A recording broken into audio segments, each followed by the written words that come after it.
নির্বাচনী বৈতরণী পার হতে প্রথম ধাপেই চমক দেখালেন ড তাসনিম জারা।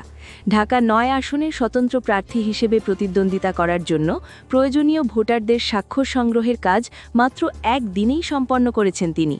বাংলাদেশ নির্বাচন কমিশনের নিয়ম অনুযায়ী কোনো স্বতন্ত্র প্রার্থীকে নির্বাচনে অংশ নিতে হলে সংশ্লিষ্ট নির্বাচনী এলাকার মোট ভোটারের অন্তত ১% স্বাক্ষর জমা দিতে হয়। ঢাকা ৯ আসনের ক্ষেত্রে এই সংখ্যাটি ছিল কমপক্ষে ৪,৬৯৩ জন।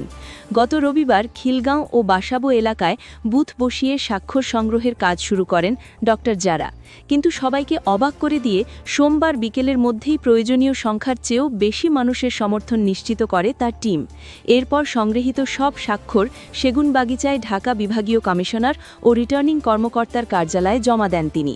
উল্লেখ্য যে এর আগে ড তাসনিম জারা ন্যাশনাল সিটিজেন পার্টি থেকে পদত্যাগ করেছিলেন।